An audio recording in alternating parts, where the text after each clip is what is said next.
And we just have Gregg to get back on. So how was your week in Australia, Lee? Not bad, not bad. There we go. We've been having an eventful week in America. Yes. He was just telling us about his book that he's going to write with a sort of alternative ending for what happened in the last couple of years with China. And I was about to tell him that it's not really an alternative ending. Just finished a book with a big nuclear explosion.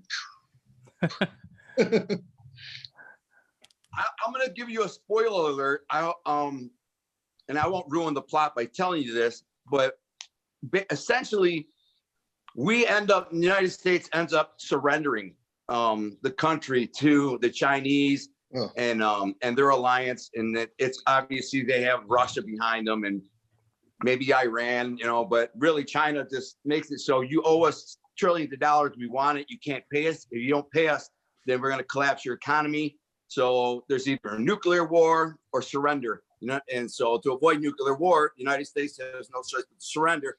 And there's a lot more drama than that.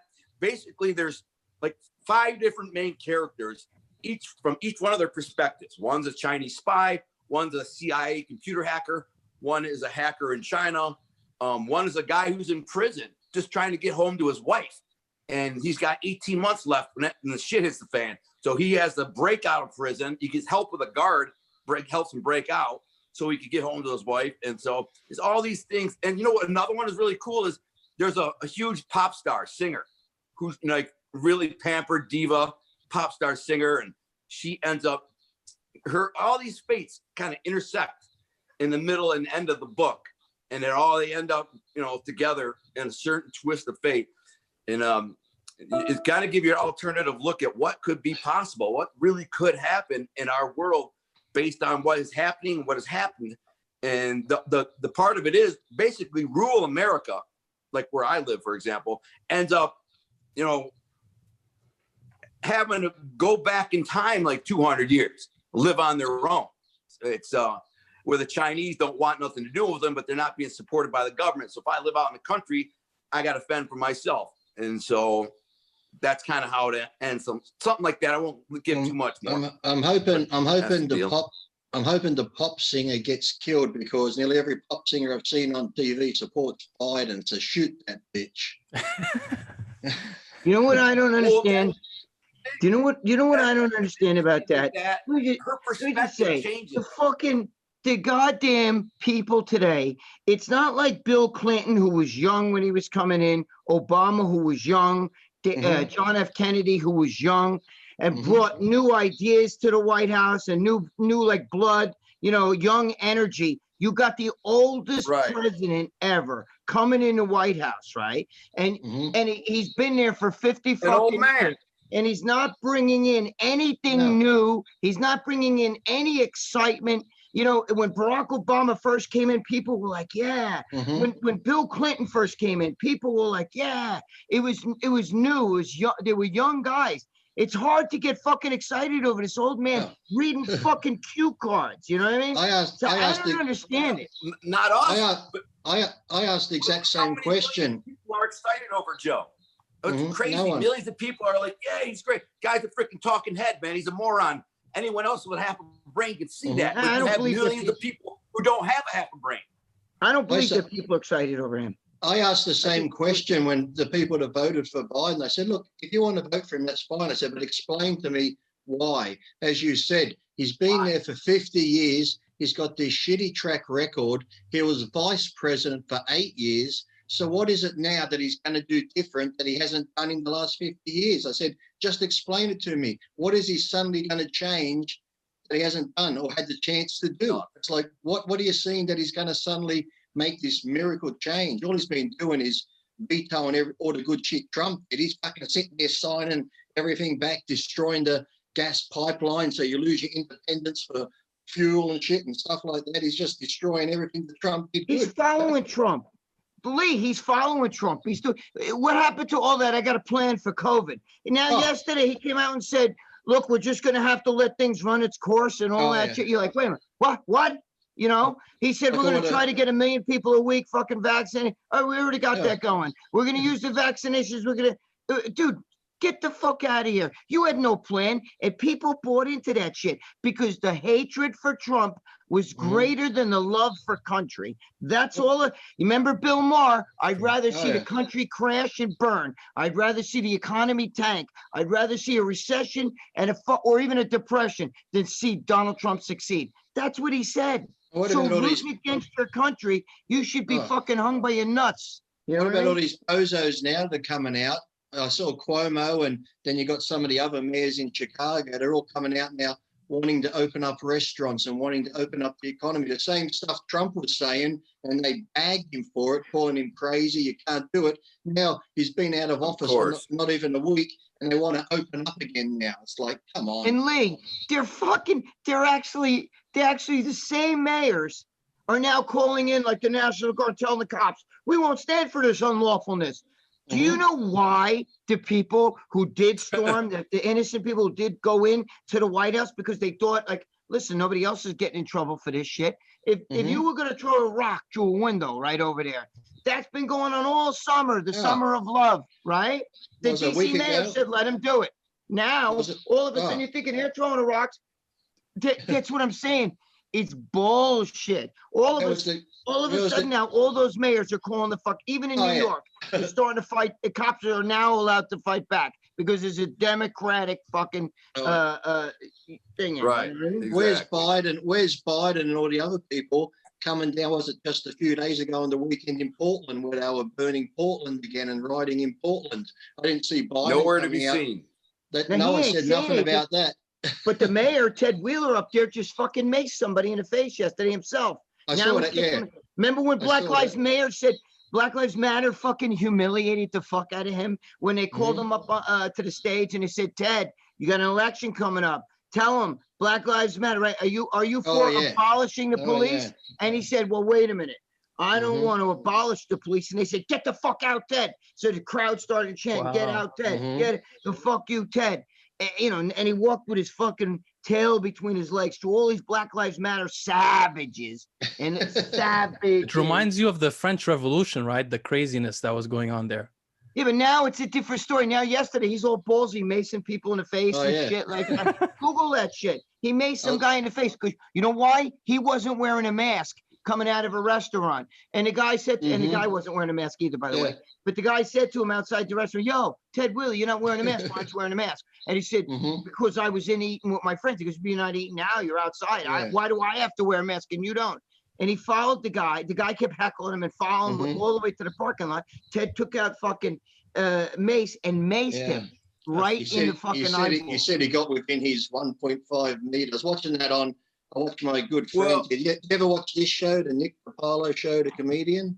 No, he's a good comedian. He's a funny guy. He always you mean get the bread and milk now? He always gives me a nice mention on his show and stuff, but he lays into him all the time. He got kicked off YouTube for talking about Pelosi and all them and everyone else. All the other channels are very concerned about being somebody without provocation, I'd be thrown in jail. Like if I walk this, it doesn't matter what they're saying or doing. If somebody's heckling me, bothering me, and if I said just pull out my mace and hit him in the face with the mace, I'd be arrested and thrown in jail for an assault, like a felonious assault or something. Yeah. I don't even think you can carry me. I'd hold him down and I'd mace his fucking pour the rest of that mace right down his throat. But let me tell you something. By the way, Leo, I've been maced in the county jail. I got shot with a taser and mace. And let me tell you, the taser wasn't that bad because it didn't get me the whole way. 2 prongs, one hit me, one didn't. I was able to swing and knock it out. And the when mace gets in your eye, huh? They said, get him with the big freaking thing of pepper spray, not mace. Pepper spray blasted me in the face, man. It didn't freaking just took me out, man. You can't breathe instantly. If you're breathing in, that shit gets down your throat. You're done. Your lungs get fucked. Oh but man! The thing is, by the way, I just want to say. Then they beat my ass too. Wait until I was cuffed up and beat my ass. Had to get stitches and everything. What were you gonna say, Greg? Ass cop. I was gonna say when you said you sent the thing and said that because we say curse and shit on here. Oh yeah. And that you got demonetized. I don't believe that because there's cursing all over. I do so many videos and I curse like a motherfucker. But the problem is, I think it's because of our subject. They don't like us talking about this. You know that, right? I know that. I know. It's that sign behind Greg. That's what it is.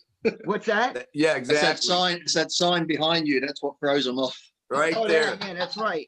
Yeah. So They basically, our pick up first that. our first video got 7,500 views, which is less than I think it would have gotten, except that it got demonetized the next day. So YouTube didn't recommend it to people.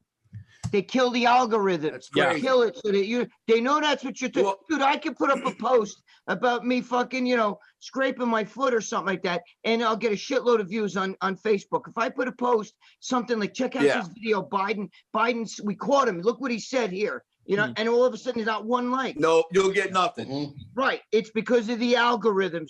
That's what it Yeah. is. We talk You'll about get that. They don't like this shit. Yeah, exactly. They could actually ban your channel for us. Let me tell I you know. what just happened to me. So you guys, I just got freaking banned off of Facebook for 30 days, right? Let me just Join tell you the quick club. and why. I Join want to the hear your club. thoughts on why. You guys Join talked the about this club. last He's time. always getting Yeah. So let me tell you why, and then we can talk about this. So it was on a Biden speech. It was the live Biden speech, and some woman said about guns, something about guns. She's like, "You America, KKK, gun owners, yeah. What about all these school shootings, yada yada yada?" And I said, "You know something? You sound really ignorant. You didn't even mention the 37,000 black kids who shot each other in the ghetto last year. No mention of them, huh? So But they don't Uzis. matter." That's what I said. They don't matter to you. They only matter when it's some mass school shooting with some white kid.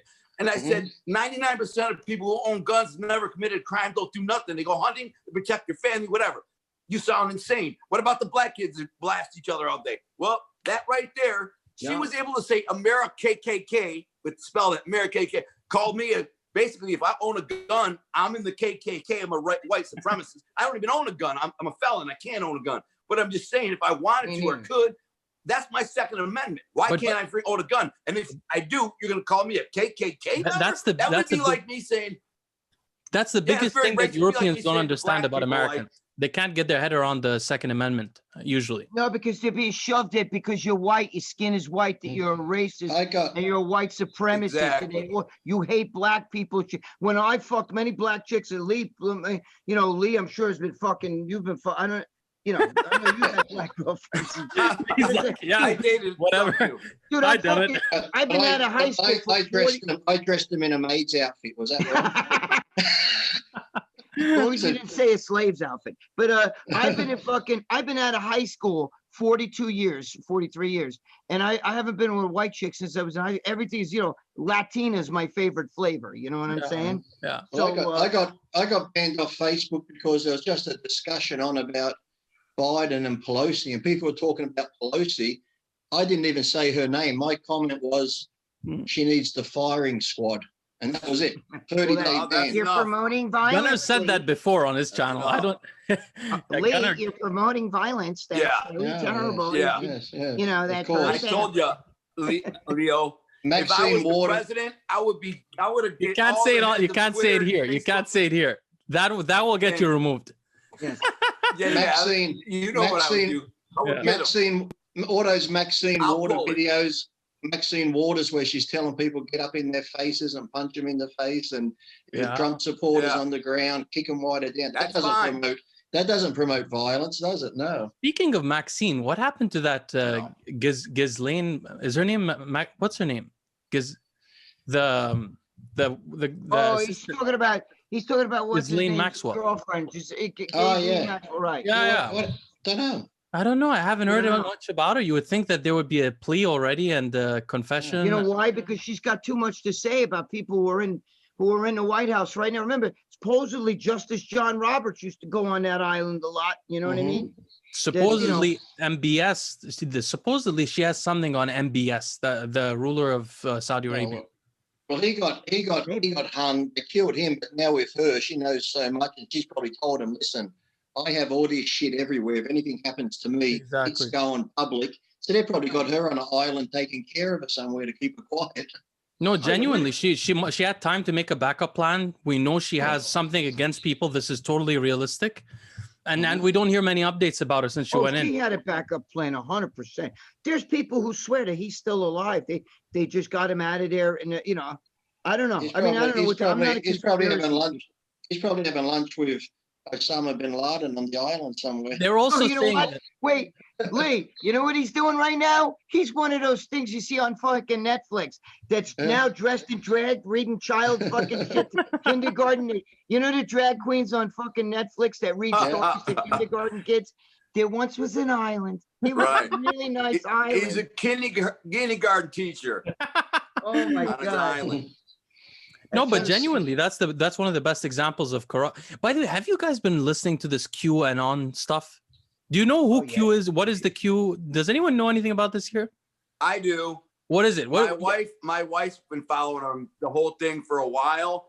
I don't think this guy was like some secret somebody from the government who was putting out information, tidbits of information, and basically thought he was pre-planning like a Trump takeover of the government and all that, and made it sound like it was real. And then when it didn't happen, he just kind of vanished like a week ago. Sounds like I know one of them dudes, and everything he would say shit to me, bro. I'll tell you, watch 3 days from now. They got this inoperative. They're going to arrest dude. Everything he said is wrong. It's never happened. Everything is such bullshit. I don't listen to those fucking momos.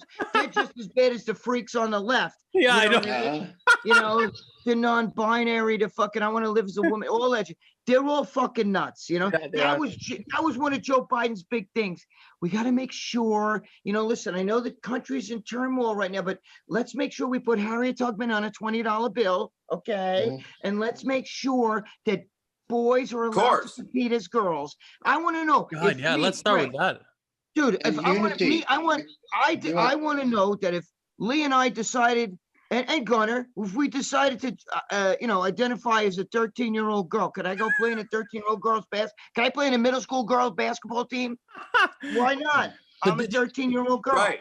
Wait. Well, that's one of the things I wanted to talk about. I brought that up. And I think that's the end of women's sports as you know it. The second you allow transgenders to play women's sports. Can someone explain what is the law exactly that he changed? What did he forces now all high schools to allow females into? He's just saying the eligibility that if you are a high school boy or a boy and you decide that you identify as a girl, you can compete in women's sports. But let me tell you something. You crossed the line. You crossed the line because you know what you did?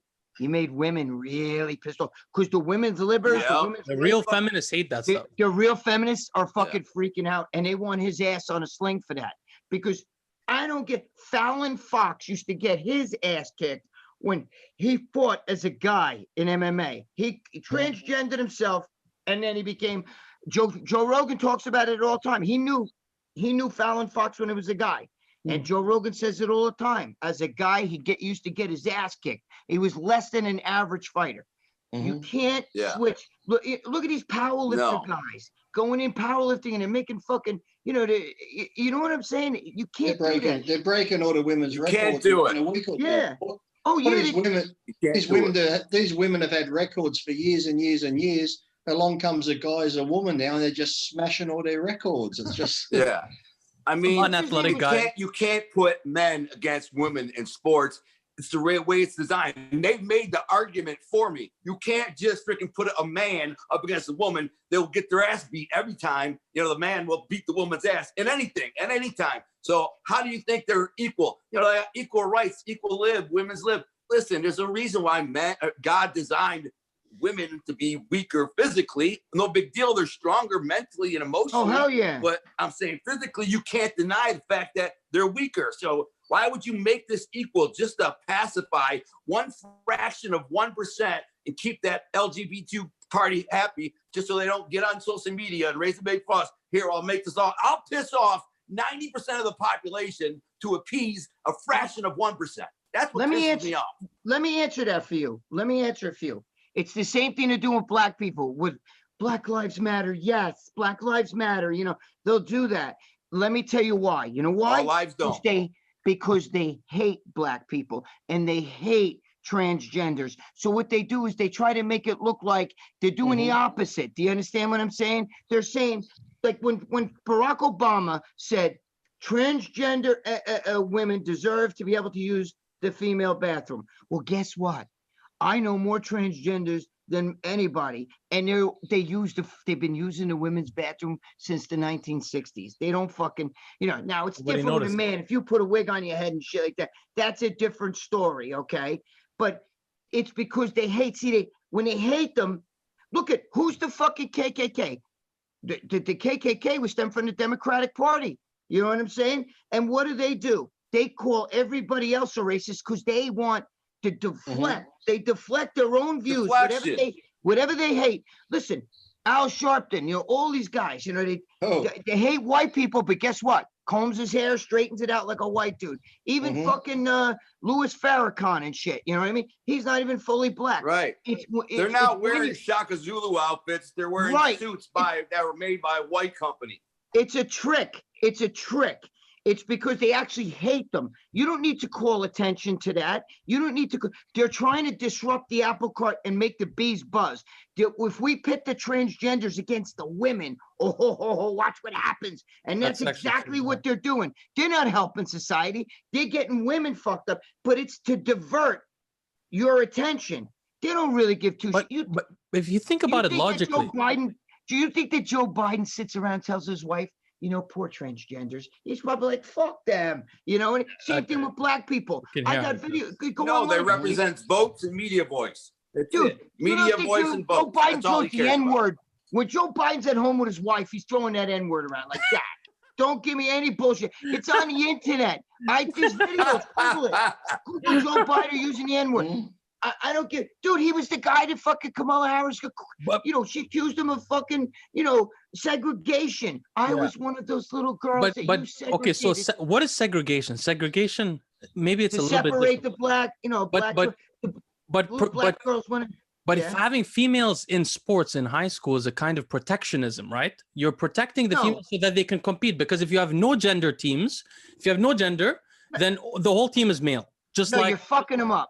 You're fucking them up. It's designed to fuck them up. It's designed to cause chaos and hatred. Now, yes, but let's get back to the beginning of it. So the idea of it is you have like 100 kids in school. How it originally started is this: women used to go to different schools than men. But let's pretend it just started in a mixed high school. One year they decided, oh wait, none of the women are making the team, so let's make a protective division for them.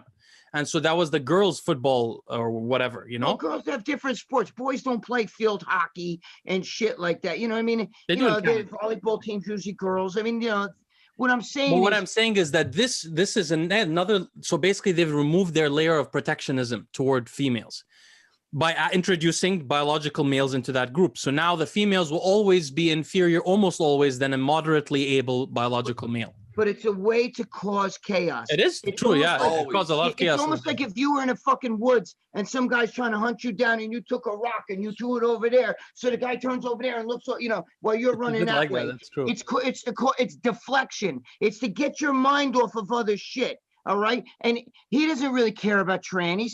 First of all, I believe in transgender rights, but I believe they should have their own league. What's the big deal? Let them have their own fucking league. I don't give a shit. You want to throw Harriet Tubman whatever on a they fucking biologically $20 bill. are born with, that is what they should compete. So if you're born a man, you compete with the men. If you're born a woman, compete with the men. Now, listen, but don't think you're going to come over here.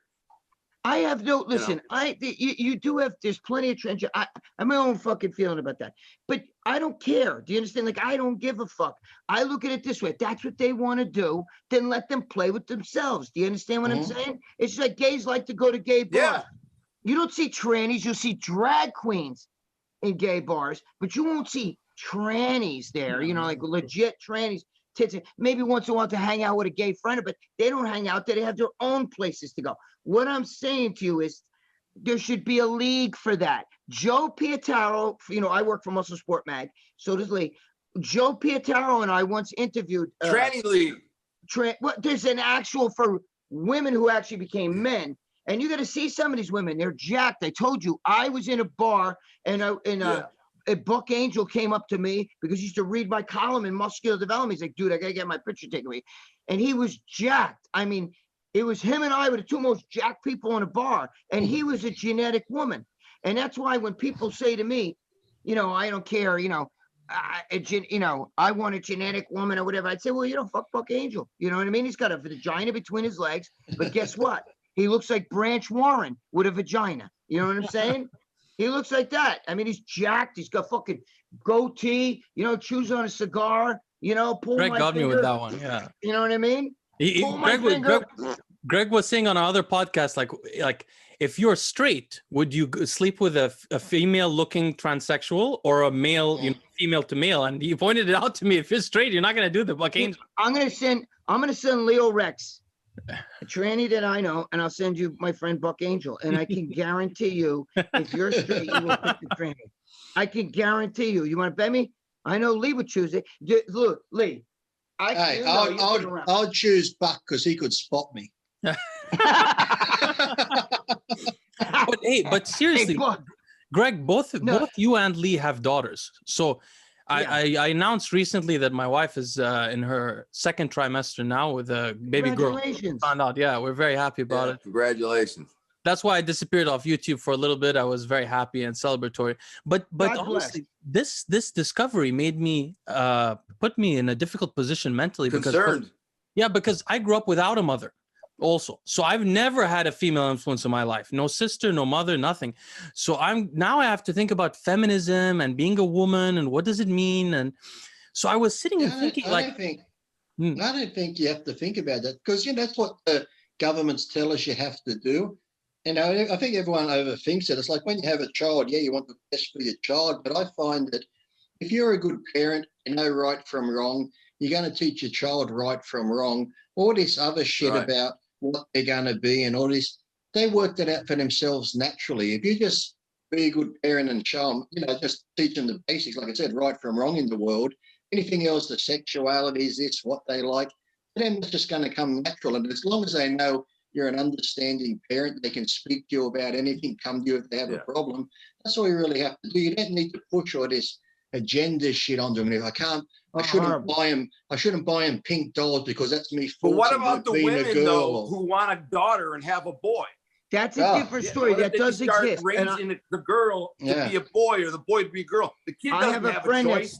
I have a friend who, you know, he's a guy, but he was his mother tried to raise him that way as a girl, brought him around as a girl. Yeah. And so he it screws up the kid. They don't have a choice about that. When they start acting like a boy's like a girl, when he's 5 years old, and by the time he's 9, say, you don't want to be a boy, do you? You want to be mommy's girl. You want to be a girl. He's like, okay, if you love me, mommy, I'll be a girl. That's sick. The kid, let the kid grow up to be whatever he wants to be. It doesn't, but it won't stick you most of the time. It happened to my friend. My friend was raised as a girl. He's got pictures of him. When he went to our school, he was a little girl and everything, but he was a boy. Wow. And now he's a guy and he's married with kids and he's jacked and he fucking hates that and he hopes his mother dies. You know what I mean? But what happens is probably, there is a reaction. Listen, National Geographic did a thing on that. National Geographic did a thing on transgenders, and they put a 12-year-old transgender on the cover. And that same transgender came out later on and said, you know what? I was forced to do that shit. My parents fucked me over. And now it was a boy that transgendered into a girl, and now she's back to being a boy. Because you can't force people. It's just like you can't take somebody that's gay and say, you're gonna be fucking straight. It's not something that like in Carrie, where the mother's like trying to wash out the demon, you know what I mean? It doesn't work that way. It doesn't. Kids are born kids. Nature takes over. I know you're going to get people. Nobody's born gay. Unfortunately, a lot of people. This is not this. The thing is this. Let's put it this way. The last 30 years, geneticists have been trying, and you know how liberal and libertarian, liberal leftist almost the academic institutions are. So they've been trying extremely hard to find any kind of genetic proof that there are people that are born homosexual. I reviewed all the evidence up to 2 years ago when I wrote a long blog post about it called "Gay Born This Way?" ? And my conclusion was that there is so far no evidence whatsoever genetically that any people are born homosexual. There's nothing. There's no evidence at all. It's an emotional, psychological choice of your own. But who knows? There's epigenetic effects, right? So if you're treated as a girl when you're younger, you might have your gene transcription may change. You may transcribe androgen. You may synthesize androgens less. You may synthesize estradiol more. Psychology too, though. So it's been found that in gay people, progesterone. Let me give you a quick example. If you're a kid and a student, if like you are an athletic kid, your parents. But you have 2 kids, two brothers, twins. says, one, you're going to play sports. You're a great athlete. I'm going to put you through all the sports, do all these things. And the kid comes up by high school, has got scholarships, goes to the freaking NFL. But they don't do nothing but the other kid. They just say, don't worry, you're not going to go in sports. You're not going to be nothing, man. The psychological damage is done to this kid. He'd probably end up in prison like I did or something. You know, end up a freaking loser. But the other kid's a superstar because they trained him and prepared and pruned and made him one. I think parents can kind of push him in that direction. I don't know for sure. I'm just saying, if you try to get your son to be a daughter, eventually you might have a daughter. I agree to an extent. You're right. I do believe that parents can influence, especially when they're really, really young. Like that kid, I Am Jazz. If you ever looked at, I don't know if you people know what I'm talking about, but it was a reality show here in the United States. And it was a little boy who transgendered. It started with, what's her name? Barbara Walters discovered her and followed her from when she was like 3, 4 years old, all the way to now. She's like almost 20. And, you know, it's called I Am Jazz. That fucking kid, if you look at pictures of that fucking kid, when she was, I think, 10 months old or 11 months old, they showed a picture of her father holding her arms up, you know, walking her like this, you know how little kids walk, like, hi, Daddy. And she was already wearing girls' clothes. Now, what fucking 8, 9, 10-month-old kid knows what girls' clothes are, what the difference is? Dude, I grew up with a sister. I didn't know that my sister didn't have a dick. You know what I mean? Till I was older. My parents didn't shower us together or wash us together. If you would have said to me when I was 5 years old, what's the difference between a boy and a girl? I would have said, girls play with dolls and have long hair, and boys, you know, play baseball. And we have short hair. You know? I didn't fucking know what the difference was. You know what I mean? I didn't know about their sexuality. Sexuality is not natural when you're 3, 4, 5 years old. A lot of those are man-made. You know, and so I agree with that. I think it does tremendous psychological damage to a child to kind of tell them they should be this way or tell them they should be that way or lead them in that direction. Let the child, like Lee says, let the child decide for himself, let him grow up and become an adult on his own, decide his sexuality, what he wants to be, whatever. It's one thing to put him in sports. It's another thing to put him in a dress. You know what I'm saying? Well, it's like with me, because I had the good thing, because like my mother and father separated because my father is a homosexual. He's been with his same partner now for 35 years. How old were you, Lee, when it happened? I never hear you say your age. I think when my mum finally told me he was gay, I was probably around 11. Oh, wow. Very young. But even then, he'd been with him. But to me, because when I was young, I'd have my mates stay over. And as a young kid, I don't think about shit like that. To me, it's like my mates from school would come, we'll have a sleepover, we watch TV. So when my dad had the guy stay over, or he lived there, I'm thinking, oh, that's just my dad's mate. He just stays over all the time. So I never thought he was gay. But when my mum told me, it didn't bother me. So like I said, I was raised with my stepfather and my mother. On weekends, I'd go to my father's and stuff like that. And like I said, I never turned out gay or whatever. Nothing influenced me. But yet I'd speak to some of his friends. I'd ask them, do you think you were born that way? And they said, well, it's hard to explain. They just said that when they became teenagers, they just said, we can't explain it, but I was just attracted to men more than women, whether it's biological or whatever.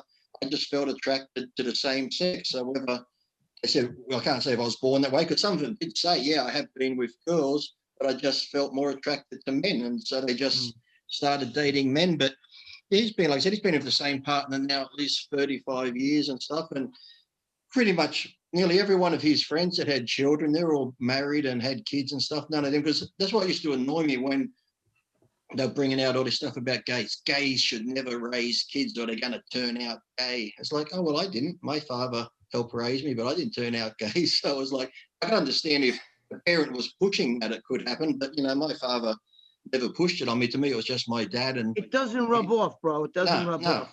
No, it doesn't rub off. You can't get it out of him either. You know, Lee, he may have been gay before he even knew your mother and shit. He was, because he was gay, and my mum sort of knew it, but my mum was in the church, so she thought if they got married and went to the church could change him and stuff like that. And oh, really? I remember doing an interview once. My dad laughed. My dad got mad at me because I did an interview once. I was talking about my dad, and I said to my dad, I got a sad story. Wait. Lee, what are you saying? I got a sad story. This is going to be sad if I tell you this. This guy was a narrator of my audiobook. The guy narrator of my audiobook was a great narrator. He ends up killing himself. And I was one of the last people he called. I was horrible. And so he calls me and he says, my ex stole my son, took him away from me. and then turned her into a girl. And he's like, I just can't take it. He really hated the liberal movement. He kept calling me. He wanted to start like a very conservative movie production company. He was betting my books would be the big hit and make his career, and he'd make a bunch of money. But he just did it. Well, anyways, he calls me. He says, bro, I don't think I got to check out. I'm thinking I'm going to just kill myself, bro. I don't want to do it, man. I tell him, talking him off the clip. I'm like, come on, bro. Settle down, man. It ain't that bad. We can make this work, man. We're going to get this money. And he said, I don't think I can do it no more, bro. And then he's like, hangs up, sends me an email, goodbye. And I've never talked to him again. Couldn't find him. He just vanished. I think he did it because his son was turned into a daughter. You know what I'm saying? And he said he didn't want to be a daughter. My ex-wife turned him into one. You know what I'm saying? That's crazy. So, I mean, crazy story. Psychological. Lee, what were you saying? You were saying about your father? Oh, when my father got a bit annoyed, when my father got annoyed at me, because I was doing a video, and in one of the documentaries I did, I was sitting there and I was talking about how my father was gay. And I said, one day I was sitting there having a talk to my dad, and I said to him, I know you're gay when you met my mum, but I said, I really have to thank you, because I said, just imagine if you didn't meet my mum when you did. I said, I could have been wasted up some guy's asshole or swallowed. I knew that was coming. I was waiting for that. It's true. I could have ended up the Hershey Highway or somewhere. It would never. But actually, that's what brought up the whole idea. Was, by the way, Gunnar, that's a crazy story you just told us. Really sad. I'm sorry to hear about the loss. Yeah, that's common. I've heard. Lee, by the way, Lee, you should sell sperm. I'm just saying. Yeah, Lee. I was gonna say. You should. I'm not joking. I'm not donor, bro. I'm not joking. You should sell your sperm around the world. That would be your biggest money earner, bro. If you just freaking jack off into a cup, you could sell it for like 10 grand a hit. Bro. And you know who would buy it? People would pay huge money for your kid. Shanique Grant wants a child. I gotta say the women. I said the women. The girls want to buy it. The girls gonna buy that shit. He'd have his father's friends buying it. They'll be rubbing it on their skin. Yeah. They'll be getting my sperm and go, if I just rub it on my biceps, I'll get arms like. Right. No, Lee, you sell it with a syringe. They could shoot it up their ass. It's a new pump. No. Hey, Greg, for 20 grand, I send it to them. For 50 grand, I'll come around and inject it into them. Yeah. No, but genuine, bro. But I'm not even joking. I wasn't. Your genetic bloodline would be. People would pay big money for it. I'm not even joking. I'm thinking we could do it like you could probably sell your sperm for like $10,000 a load, bro. He's already probably got a bunch of kids all over the place.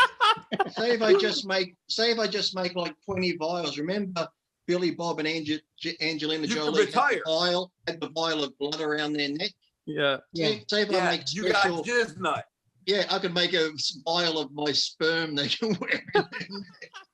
This is Lee Priest DNA. It's like, it'd be like it'd be like finding the nail from the cross of Jesus. Nobody's ever suggested that. I know. Before.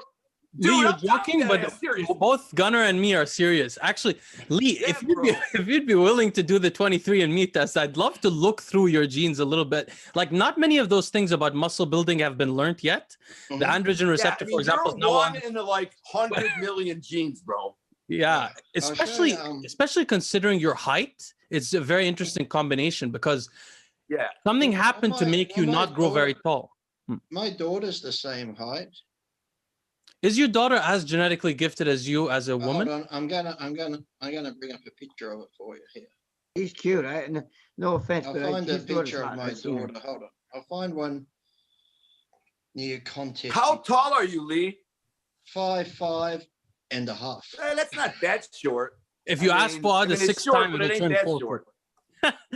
The fifth or sixth time I asked Fuad that question, it turned into 4 feet.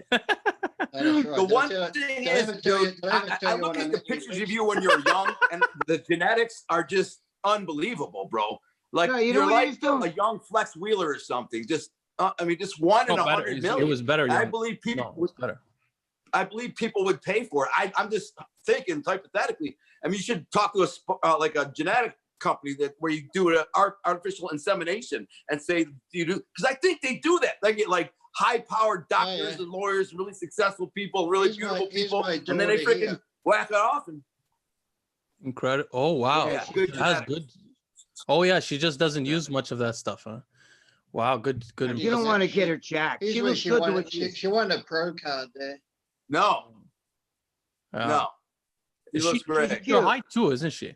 A bit short. She's about 5'4". I'm trying to find a picture of us together. See, just because you're short doesn't mean she's going to be 5'4". Yeah, but you know what's tall. funny? Lee and I have the same thing in common with our daughters. Look at that. Wow, she's incredible cute. I've muscle. seen her. I've seen his daughter. She's Wow. cute. Let me tell you something. Lee and I have the same thing in common. Like Leo, I remember Lee one time saying to me, my daughter went out with some guy, and I asked her, "Did you give him a blowjob or some shit?" Yeah. I'm like, "You say that shit to your daughter?" And I talk to my daughter like that all the time. You know what I mean? Here's a photo I want to show you. See this photo shoot here? That's me when I was 19 in the overalls. Hold it still. Wow. And that's my daughter in the same overalls many years later. In the same overalls. Wow. Yeah, in the same studio with the same photographer. Is her mother Australian? Yeah. Oh.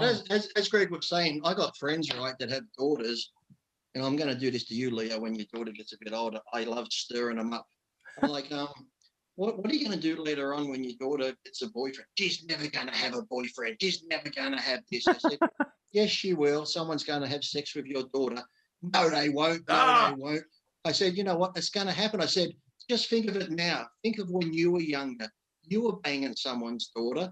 That father was sitting at home going, no one's going to touch my daughter, or you were banging her. I said, it's called karma. It's going to come back around.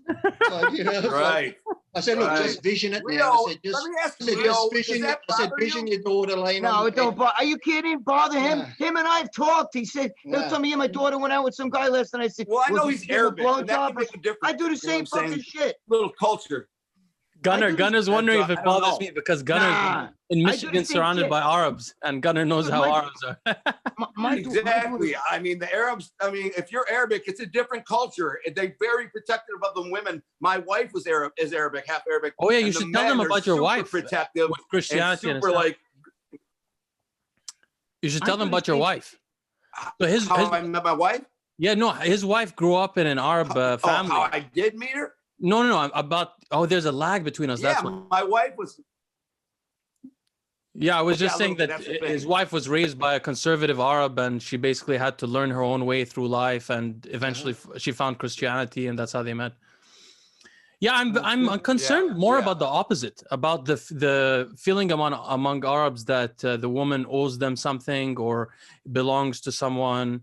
That's what I'm more concerned about. You know what I mean? Than me wanting to protect Your her. wife's not Are you Arabic. talking about though, your is own she? kid? I Are you found, talking Yeah. about your kid? In the I future, found it- when I have a kid, yeah. But I mean, you don't know if it's a boy or girl yet, do you? I found a funny meme.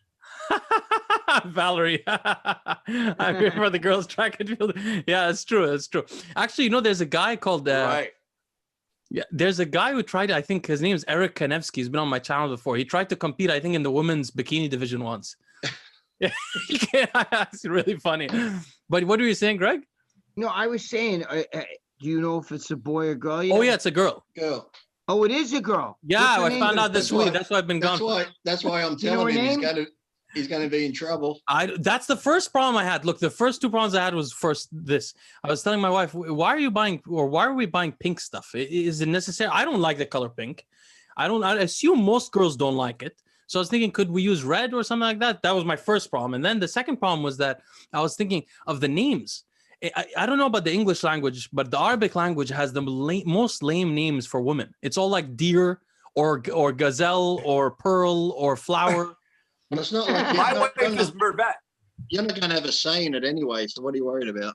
I know every time I suggest a name, my wife is like, nope, it just goes out the window.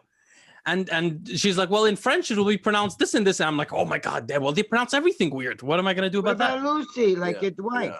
Yeah, I thought about that, Lucia. But again, the meaning is just light. That's my girl's name, Lucia. Yeah, that's what I thought of, Lucia. Hey, exactly. honey, what is your You know what's funny? My dog's name is Leo. I'm not name? kidding you.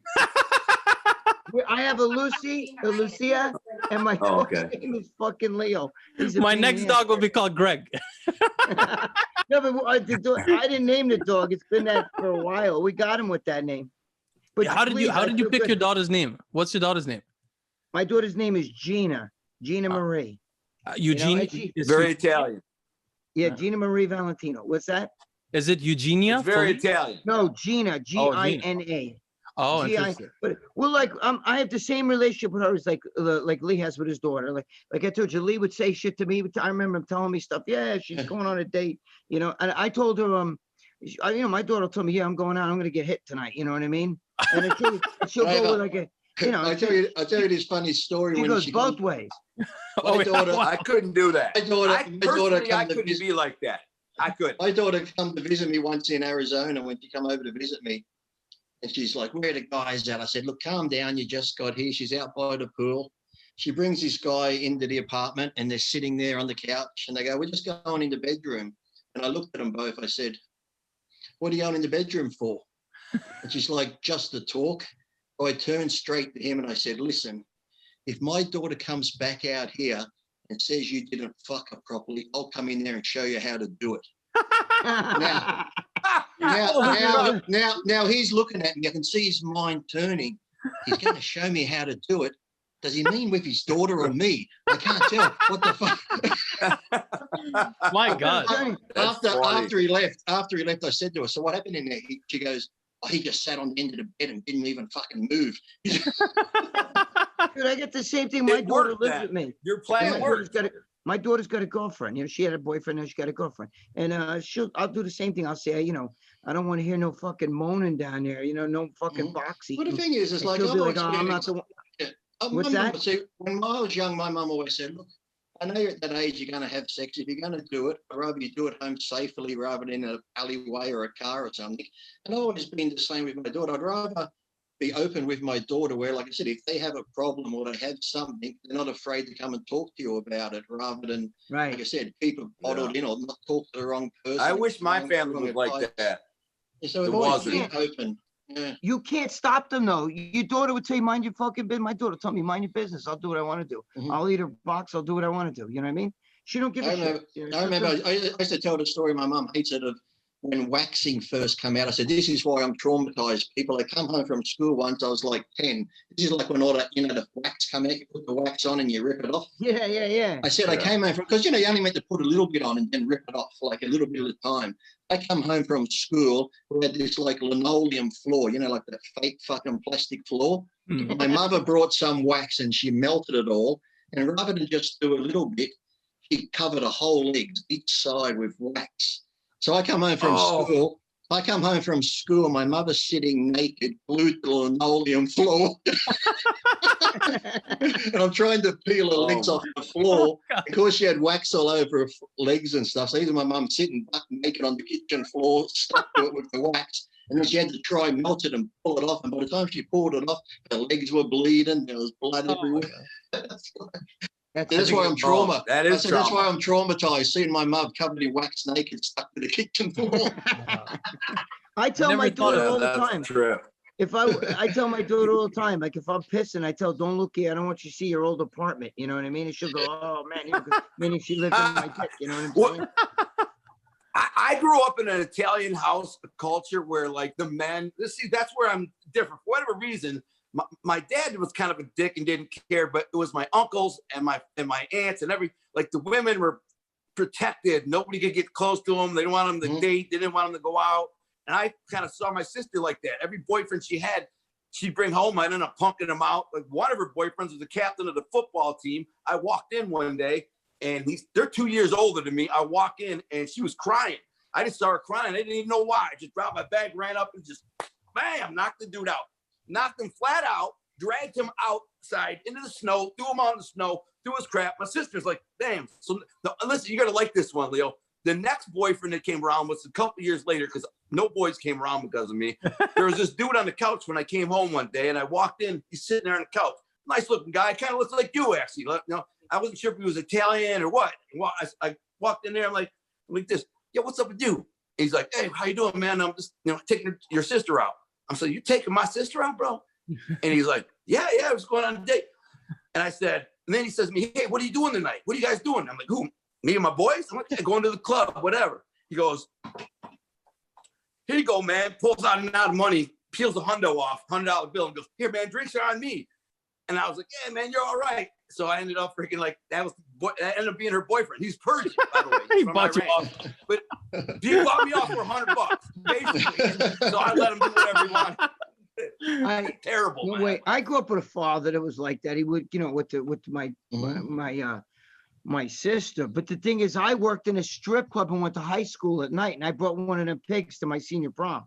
So, you know, I mean, the girl I brought to my senior, back then it was called go-go bars. You know, the drinking age was 18, and I was going to high school at night and then working the door.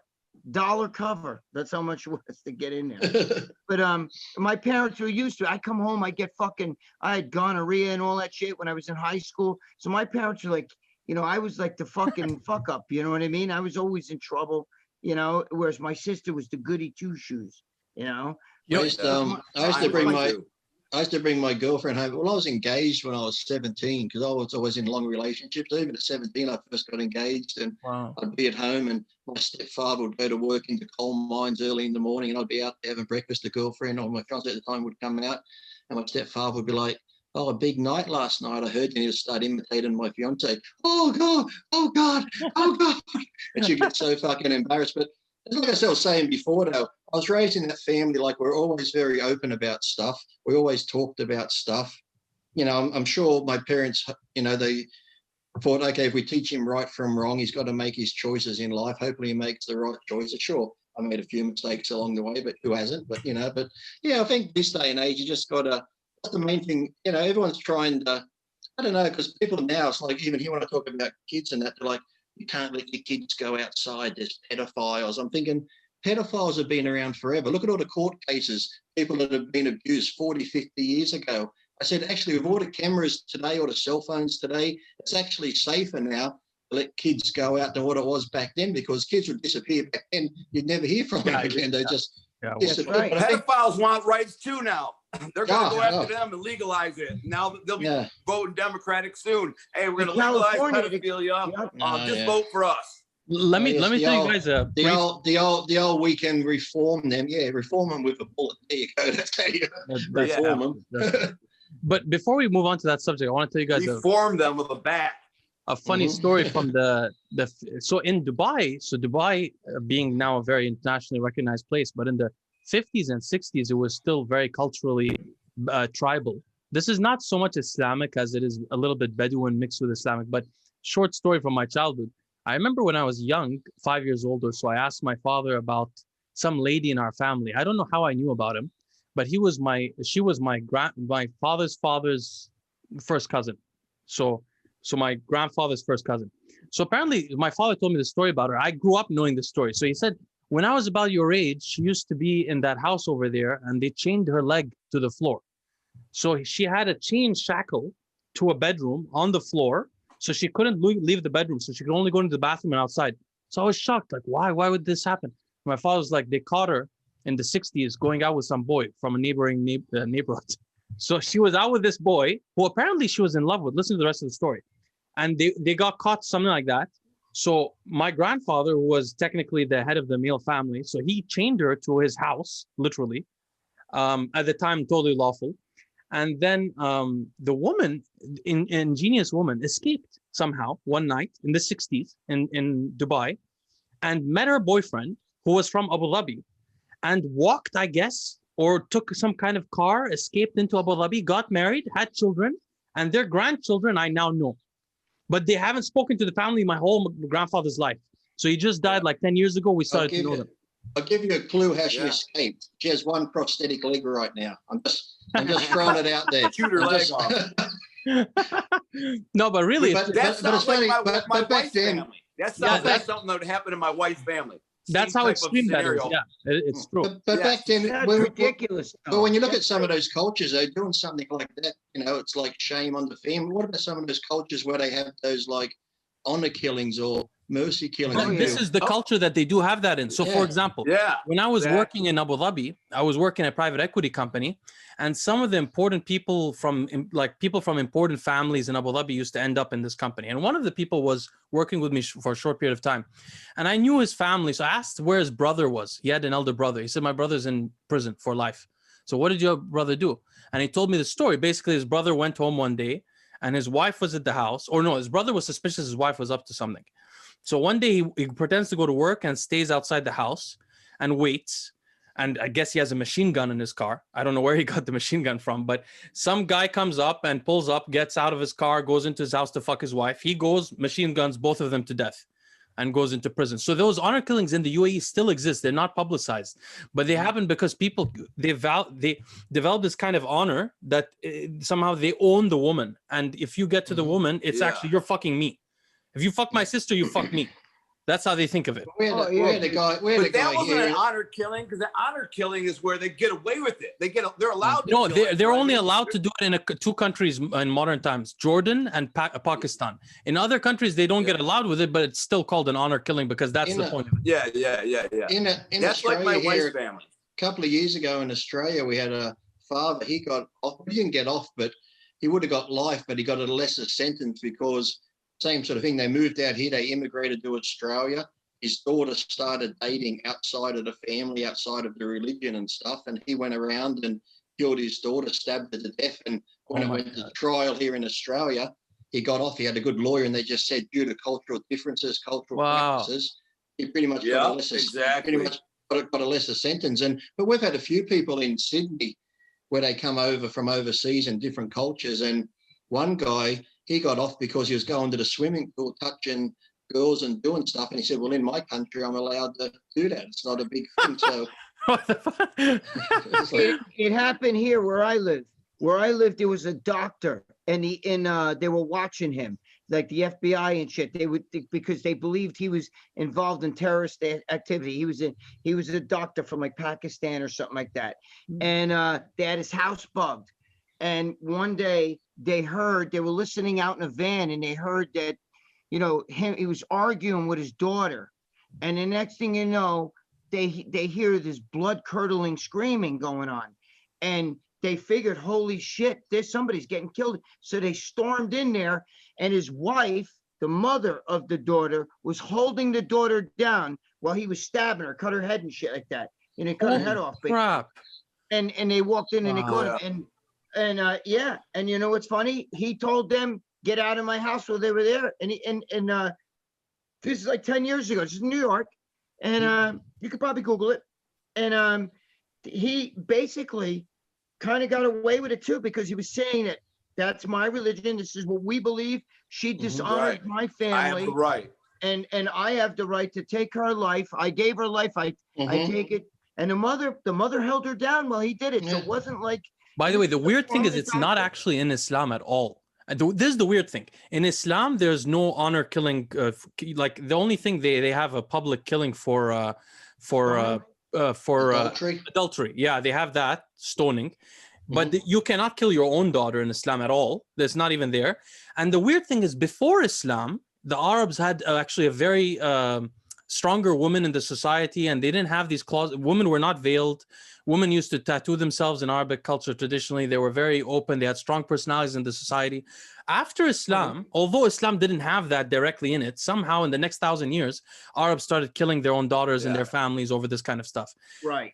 Which didn't happen before. It's just, I think, a misunderstanding. There's a really sad story about a young girl, teenage girl, and I heard the tape, and it's super, super sad. Basically, her father was yelling at her for going out with a boy. She was in the back seat of her car with her dad. The dad wouldn't let her go. He's threatened to kill her. So she called 911. She's 911. And she gets, my dad's going to kill me, blah, blah, blah, blah. Then you hear pop, pop, pop, pop, pop. And then they say, ma'am, are you okay? Or she goes, no, I'm not okay. I'm dying. She literally says, I'm dying. And she did die. And that dude said he honor killing. He had a right to do that based on his religion. He brought that culture to America and said, no, you're going to freaking adapt to my culture. That's how we're living. I can do this. So whatever. I don't agree with that. Don't bring that here. Murdering your own child or anybody for that matter is never going to be good, allowed. So he should have been beheaded, in my opinion. It's not that they want you to adapt to their culture. They're saying, I have the right to practice my culture here where I am. So you do what you want, but this is my culture. My religion says this, and if I can, that's the way I want to live according to my rules. That's the same argument as a pedophile saying, I believe that pedophilia should be legal, so leave me alone. I'm going to freaking rape little babies and boys. You can't put me in jail for that because I believe I should. That's a big movement, though. That's a real movement. In California, there's actually people, they believe that if the child is willing. What's that? In Canada. I think in Canada too. California, they want to make it a sexual orientation right now. I'm telling you, where they're saying that the fucking 6-7-year-old is willing to have sex, and they're willing, and I'm willing, and I want it, and they want it. What's to stop me? Well, logically, if you think about it, if a 7-year-old can decide their gender, and so then they're like adults basically, because they can do permanent things, right? And then if the pedophile is willing, which he certainly is, and if the 7-year-old is an adult, which now it is, then by the same admission, as like I said, you can never understand. You might as well give them car keys and say, "Go drink a beer, have fun." That's how they do it. They destroy. I can never understand. I can never understand that mentality of raping kids. Or lately we've had some sick fucks here in Australia that have been breaking into homes and robbing and raping 80, 90-year-old women. I'm like, what sort of sick fuck are you that goes in and rapes a 90-year-old woman and shit? In the UK, they had one guy just with old elderly ladies. I don't know why. No, it's not a sexual thing. It's a passion of it's like a hate crime. It's power. It's hatred. It's almost like when a guy gets raped in jail. It's not because like, look at that dude's ass. You know what I mean? That's hot. No, it's usually a crime of power. You know what I mean? Of submission. You'd be surprised. Some of the African American, maybe Gunnar could tell us. That's racist. No, I didn't mean it that way, but it's well known in California. Man. Yeah. In prison, there's a ton of freaking gays in prison. I didn't see a lot of rapes when I was there. I knew of a couple of them. I was in level 4 rape. But most of the time, they rape a dude. You're right. It's about power, but most of them didn't have to rape because there's so many willing. So many of them come down and they're willing, you know what I'm saying?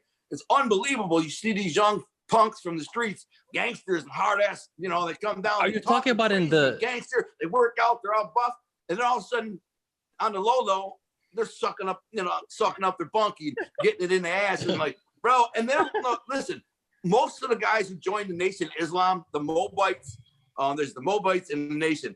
These dudes, almost all of them are gay.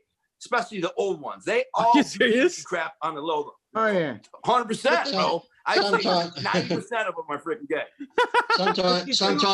Sometimes in jail, if you want that extra dessert, you got to do a couple of little favors. Right. Or you could always buy Lee's cum on fucking line. No, seriously, if you're looking for dessert. No, but it's not a crime of like sex. Like he said, this fucking guy, you can get sex in jail all over the place, wherever you want. It's not about that. It's about almost marking your territory. Like I've gotten Shawshank Redemption. I've gotten fights with dudes, and I'll tell dude, I'll fuck you in your ass, and there's nothing you could do about it. Yeah. You say that in fights. That's true. That's my girlfriend. She's right over here. She'll tell you. When I get in a war or two, that's the first thing I'll tell. Dude, you're about to get fucked in your ass. I've said that before. I've said that before on Instagram when I'm going live and people get mad at me. I said, "You want to come fuck me?" I said, "Fuck me." I said, "But if you don't fuck me up, I'm going to get you and hold you down and fuck you in the ass and come in your face and show your mates. I'm going to belittle you in front of all your fucking mates." Mike Tyson said that. I'll fuck you till you love me. Yeah. Fuck you till you love me. I'll fuck you till you love me. I'm like, I would have been like, so you're admitting you're gay. Is that what you're saying? Yeah, exactly. No, he means he'll own you. He's going to take your soul. That's why guys rape these 80-year-old, 90-year-old. They want to take their soul. I'm going to steal your soul. You know why? I'm going to tell you why. That's true about women too. In general, if you talk to a woman, listen. If you rape a woman, right? You could fucking rape a woman. She could come and run in the bedroom, come out with a gun, and shoot you in the head. 20 years later, she killed you. She killed her rapist, but she still has. I was fucking raped. He violated. You can't. It's mental. That's true. Mental fucking. That's when you exactly fuck with somebody here, you can kick their ass with these, but that don't mean shit. When in your mind. Which is why pedophilia is such a horrendous crime, because you grew up with that scar. Right. You never had a chance otherwise. Right, that's what rape does, though. That's what it does. It gets in the brain, and you could kill your own rapist, but it's still not enough. It's you can never get over the fact of what he did to you. You understand? You could kill him, dude.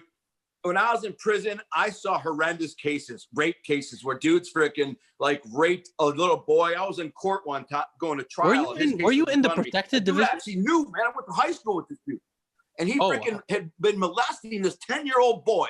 And he convinced the boy that if he didn't let him have sex with him, that he was going to have this gangster kill his family. The kid was freaking terrified. I'm in the courtroom listening to this, waiting to go to trial. And I'm like, what the frick? Man, this sick mother effer terrified this little kid who was raping him. And he was explaining. So the prosecutor's like, so what did it feel like? It hurt. What did he do to you? He put his penis in my butt. What did he tell you? He said he's going to have this guy, gangster, kill my parents. That kid's going to be a freaking mess. That kid's probably a serial killer or something by now.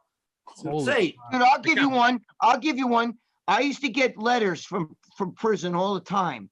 And I had this one guy write to me, and he said to me, dude, I'm going to, your column, I read your column. It makes me it makes me laugh. So it keeps my mind off the shit, because my cellmate, he told me, he goes, he's a young kid. And he goes, he told me he was small and thin and everything.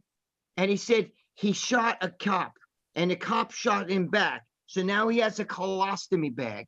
And he told me that the brothers rape him at night and fuck him in the colostomy bag hole.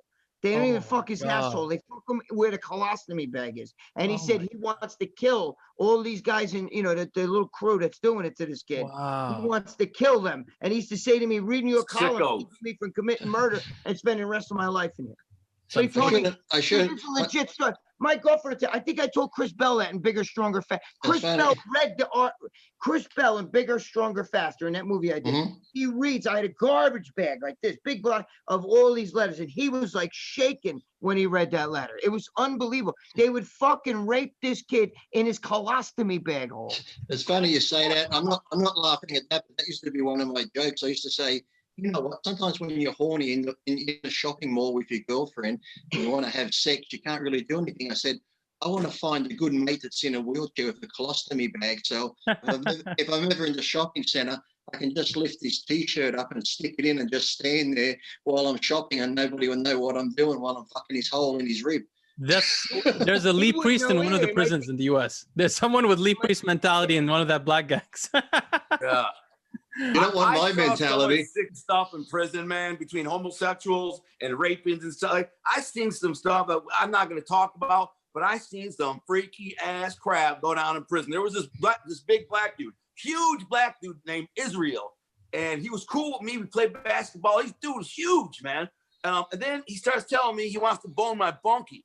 He tells me he's going to bone my bunkie. So I tell him, no, what we're going to do is get money from him. So I tell my bunkie, listen, if you don't pay me $40 a week, I'm going to let this big black dude come in here and rape you. And then I just got the dude to give me $40 a week. And I split it with Israel.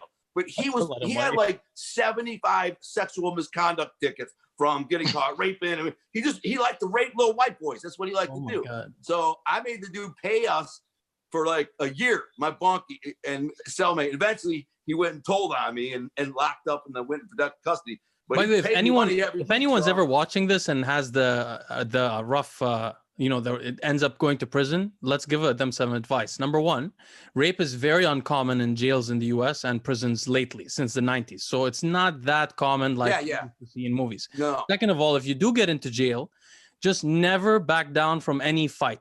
Once you get in a fight, if you never back down until you're knocked out, you'll never be picked on again. But if you show any weakness, they will draw on that weakness like Gunner was doing until you destroy yourself, which almost all the Caucasians in the jails in the US. And I got to tell you something. When I was in jail, the fucking smallest little guy was the most feared guy in jail. Yeah. There was this kid who used to fucking do this reggaeton shit. And he had have earphones. And I was like, oh my God, and nobody would say anything to him. You know why? Because he was small. He was about 5'3", skinny little Spanish kid. But while you're eating your lunch or something, he'll come up with a plastic fork and stick it in your fucking eyeball. Yeah, exactly. He would stick it in your eye. I'm just telling you, he had no fear. No fucking fear. He didn't give. I saw this little skinny kid like that. We called him Doc. He would look freaking harmless little white boy, right? Right. These kids, they kind of looked up to me a little bit, thought I was a tough guy. He said they didn't say nothing. And he comes to me and he says, this black dude who goes to my church with me told me he wants to bone me, basically. So what do? I said, here's what you do, bro. The next time he cuts into you about that, you turn around, drop your shoulder, put everything you got, smash that fool right in the jaw and knock him out. And don't stop. Get on him and pound him. Yeah, exactly. So I didn't think he was going to, I didn't know, I was whatever. I'm coming in the unit like a day or two later, and the kid was coming out of the shower, and the black dude was across the hall, had his door open. He's going like this, come here. And the black dude, he's got a towel on, and the kid just come out the shower, so the angle was right there. Yeah. And that kid ran over there and beat the shit out of that. Amazing. He's an old black dude, like 50 dude. Dude stomped him for like 5 minutes, just beat the shit out of him, man. I'm like, hell yeah, dude. Did exactly what I told him to do. And nobody messed with him. Like you said, nobody That's the way, bothered the kid no more. You never know, dude. This kid was 5'3". They were big dudes in that jail, 6'5", 6'6". Didn't matter. He would wait till you're not expecting it, where you're sitting down and you're eating your fucking corn or something, and he comes. That's what they do. From behind you and boom, right in your fucking eye. Yeah, I've actually seen a guy, the craziest experience I saw. I've seen a lot of them. I've seen one guy was 7'1". Even on the street, bro. No, listen to this. This guy is 7'1". He's a legend in LA. He's 7'1". He's from the Black Pea Stones. I forgot which clique he's from. And his name is Monster. That's literally the name he goes by. So I've seen this guy get completely shut up by a guy who was 5'10", with no weapons around them. Just because the other guy was 5'10", my height, not a tall guy, was just that guy knew this guy won't stop. He'll kill me if I keep messing with him. And that guy was a big bully, 7 foot tall. His name is Monster, black as night. You can't see any expression on his face. But that guy just listen. I gotta tell you a quick story about that. I was locked up with a dude named Rod Matty, an Arabic dude, believe it or not. Freaking. How I met him was I've met him when I was in the hole. That's a long story. But this dude punked out the entire nation of Islam. I am not joking. He was a fighter. He was tough as hell. He was a badass. But what they did is they tried to come at him, and he got in a bunch of knife fights, shanking. And every time he'd get out of the hole, he'd go after one of their leaders. He'd be in the hole for like 9 months. He'd get out.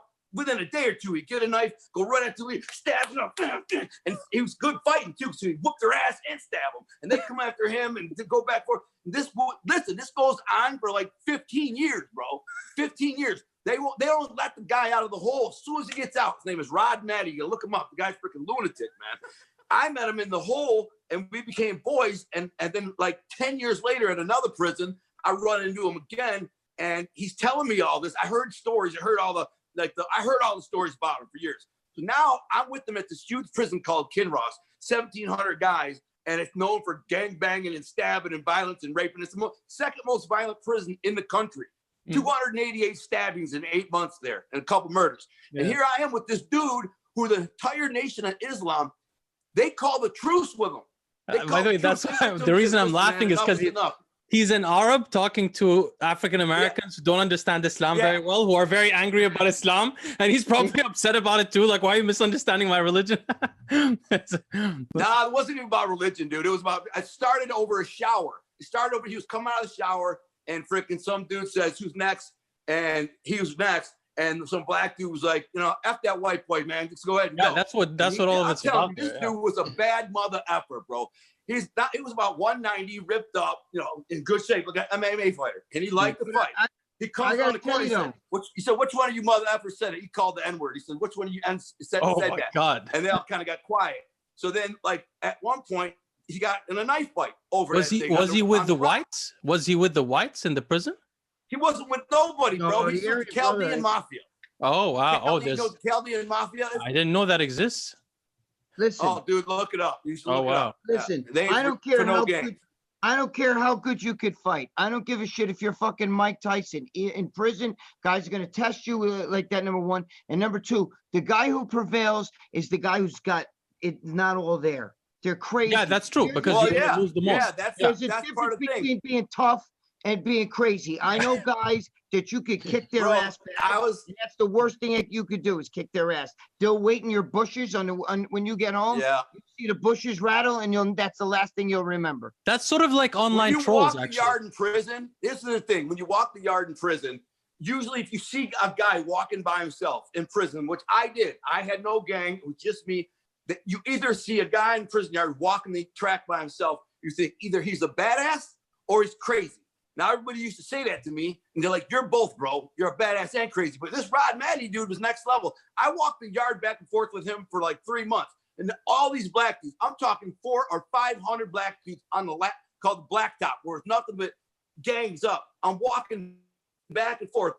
And all these freaking dudes are looking at me like, who the F am I that this psychopath Rod Matty's like warmed up to me? Well, he read one of my books. So he liked me. And he's like, really? We talked real privately together for hours and hours. And all these Moabites would see me like, damn, who's that freaking? They called the truce with the dude, man, because he had stabbed so many. Like I said, this went on for like 15, 20 years. And they finally said enough is enough. But what Gregg is talking about is obviously true. We're not telling the audience to be openly violent in prison. But the first time you get attacked, you should fight back. The first time. Absolutely. If you don't fight back, you're done. You're done. If you don't fight back the first time, you'll have your whole experience. Even on the street, dude. Let me tell you something. You won't have a good experience. I've been around a lot of famous wise guys, and there's an aura around them, and people just know they won't hesitate. Greg Scarpa, you play cards with him, he shoot you across the table. Do you understand what I'm saying? They didn't give a fuck. Yeah, that's the same advice I would give my son. Like if he was bullied in high school, is just the next guy who bullies you, don't give up until you're knocked out, and then nobody will knock him out. But I tell you what, don't run around with guys that are fucking trouble. That's what my advice. That's true too. Stay away from that, because you know what? They all turn against you. It's like a pit bull. You can raise a pit bull, and one day you walk in a room and the dog's looking at you kind of sideways like this, and you realize, wait, this fucking thing's gonna come at me, isn't he? And I'm just telling you, when I was around those guys, remember Sammy the Bull, all those guys, they would kiss you on the cheek, and when you walk out of their house, there was somebody waiting for you. This is an Italian thing, though. Right. I don't like to get involved. Believe me, bro. I get it. That's all I hung around with basically my whole life, and I experienced. I seen some I've been around with stuff. In fact, I had to bring people to their demise a couple times. It was I get it. I've been around them. I was never part of them. I did not want to be part of them. I just happened to be doing some certain business with them. But other than that, I don't want to be anywhere around them guys, because I knew I'd sit in I've been in a strip club with Junior. Okay. Junior. Wow, really? And they're, and they're bad. You met Junior before? Yeah, I know Junior. Wow. But it wasn't like, I didn't go in there with him. He was and we had a bunch of people. He came, called us over. We sat. We talked, but you could it's just the air's not right around those guys. And I figured, you know what? I'm just going to do my thing, smile. I don't want to be one of them, because when you're one of them, you either wind up in jail forever or you die. You know what I mean? And hey, Greg, where's Bensonhurst? Where's Bensonhurst? Is that an Italian place in New York? Yeah, Brooklyn. Brooklyn? Is it still Italian? Yeah, I'm from the Bronx, though. But there's a lot of Italians there. Yeah. Oh, yeah. That's I lived in Bay Ridge, Brooklyn, like maybe 5 minutes from there, 10 minutes from there. Oh, you're from there? No, I'm from Detroit, but I lived in Bay Ridge, Brooklyn for a couple years. Oh, by the way, one of the names we suggested, Lucy and I, for the baby is Detroit. Detroit is French, Detroit, and it symbolizes the downfall of America. No, I'm joking. Right? Totally, bro. Like Kwame Kilpatrick. I mean, why would you call that scumbag out? If you call it Detroit, you have to give it dreadlocks. No, that would be right. No, by the way, we should talk about cultural appropriation more next time. Anyway, guys, Melania. That's good. I'm fixing the Trump sign here. Melania. That woman drive the leftists crazy.